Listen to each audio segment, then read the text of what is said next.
certainly in my experience, most adults have no idea of their true talents, no idea of what they're really capable of achieving.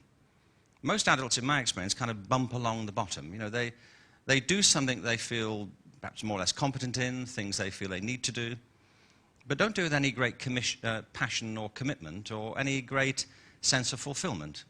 I don't say this is true of you, and I can't prove the statistics of this. I'm just saying it's been my experience. I meet people time and again.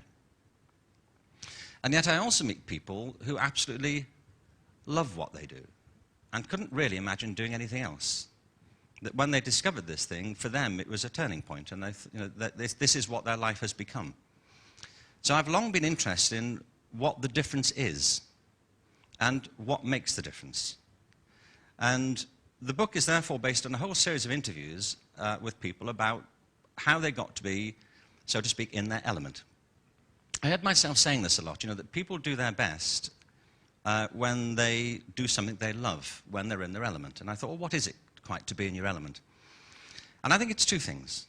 One of them is that if you're in your element, you're doing something for which you have a natural capacity, a natural feel. And it's different for all sorts of people. It's different for all of us, really. One of the people in the book is a guy called Terence Tao. I didn't have the pleasure of meeting him, but his story is quite well known, and we included it. Terence Tao, have you heard of Terence Tao, any of you? He's a professor of mathematics in UCLA. At the age of 2, he taught himself to read from Sesame Street. So a rather quirky accent in the case of Terence, and rather too feathered for most people's taste, really. And then at the age of 3, he was completing double-digit equations.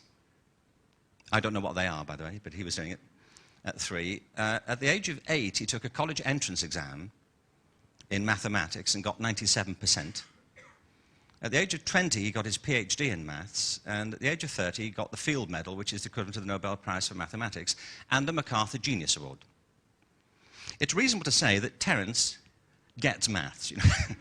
Terence got the hang of maths, frankly, in a way that most of us have not. I realized recently, I was born in 1950. That's not what I realized recently. I knew that. I have known that for some time now. In fact, since 1950. So I'm a kind of boomer, kind of. And I realized recently that I was given a guitar as a teenager around the same time that Eric Clapton got his first guitar. It worked out for Eric, you know, in a way it is yet to work out for me. So part of this is having a natural aptitude, kind of knowing what this thing is, and taking to it.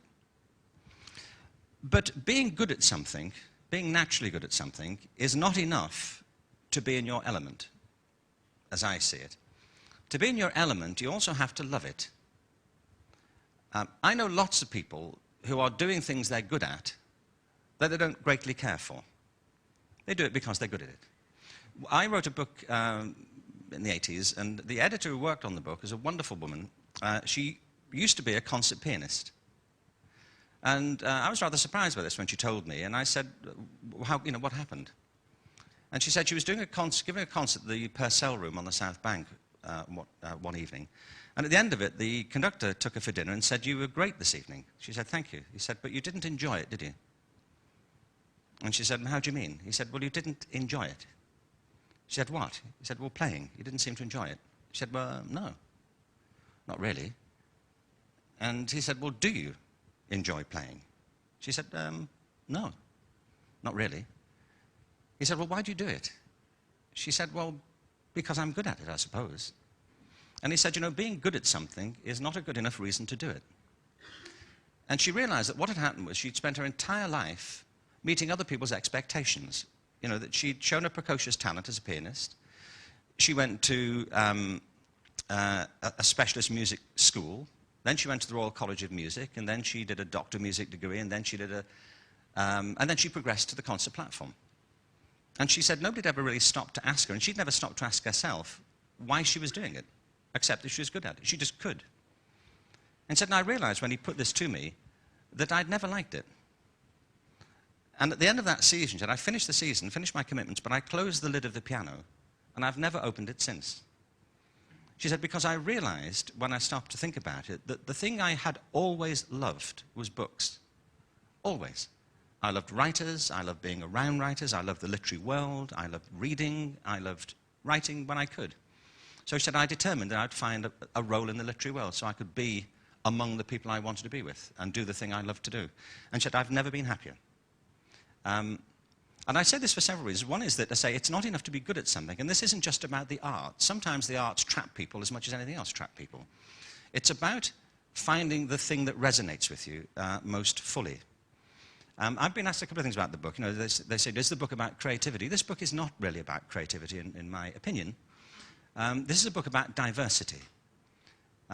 It's about the extraordinary multiplicity of human talent, most of which, in my experience, is lost. And there are reasons why it's lost. So part of the book is describing what I mean by the element, and it's that point at which natural talent meets a passion. I think when you find yourself in love with something you're good at, you never really work again.